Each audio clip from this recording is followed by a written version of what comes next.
Кийинки сөз депутат Бакиров Мирлан Исакбековичте. Чоң рахмат, урматтуу төраға, Алмаз Акунжанович, урматтуу Канат мырза.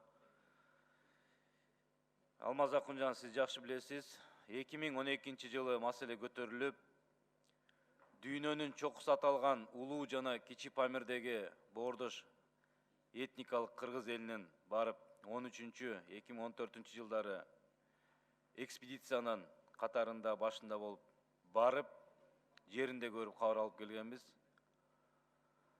Андан бери бир топ жыл өттү. Колго алаарлык жумуш болуп атат десем мен жаңылышпайм, өкмөт тарабынан, мамлекет тарабынан.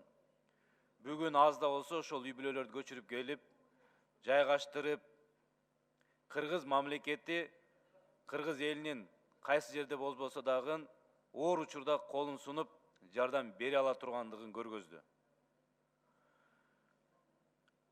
Ал жердеги жашоонун оордугу, кыйындыгы бул массалык маалымат каражаттарынан, тарыхый барактардан, тарыхчылардын баяндамасынан көрүнүп турат. Айдаралы Сапарбаев, Кубанычбек Темиркулов деген тарыхый баяндамачылар ушул Памир кыргыздар аттуу чыгармасында тарыхы 12 кылымдан бери байырлап келгендиги, мына 900 миң деген жыл ошол жерде жашап келгендиги боюнча баяндалып келет. Мен айтып кетет элем, Кыргызстанга бүгүнкү реалдуу турмушка нааразы болгон тараптар болсо, ошол жерге бир жумага жолдомо алып жөнөтүш керек да. Кандай оор турмушту баштан кечирип аткандыгын реалдуу көзү менен көрүп, жон териси менен сезип келсе, мүмкүн турмушка башкага көз карашы өзгөрөт. Экинчи кадам катары Алмаз Акунжанович ушунча алып келгенден кийин мамлекеттик программа катары бекитип, турак жай куруп берүү боюнча маселе коюлуп атат, туура жакшы. Андан кийинки жашоо турмушу кандай болот? Мал жандуу келет.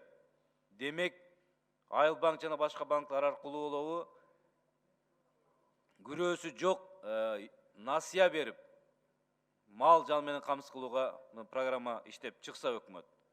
Бул дагы өтө чоң түрткү болот. Андан кийинки маселе, урматтуу Алмаз Акунжанов, идентификация боюнча мыйзам бар. Бүгүнкү күндө ийри мүздүү малдар жыйынтыкталып, аягына чыгып атат. Эми бул токтоосуз процесс. Андан кийин жылкы, майда жандыктар боюнча дагы график каралган. Бул боюнча дагы иштер болуп атат. Быйылкы жылга графигин түзүп, ошол ветеринардык инспекция, бал челек, балык чарба жана башкалардын бардыгын да реестрге киргизип, жакшы колго алар жумуш болуп атат. Эми ошол алдыга кетип аткан жумушту кайрадан Айыл чарба министрлигине беребиз деген да тараптар бар экен. Бул туура эмес деп айтат элем. Өзүнчө өнүгүп аткан тармакты өзүнчө мүмкүн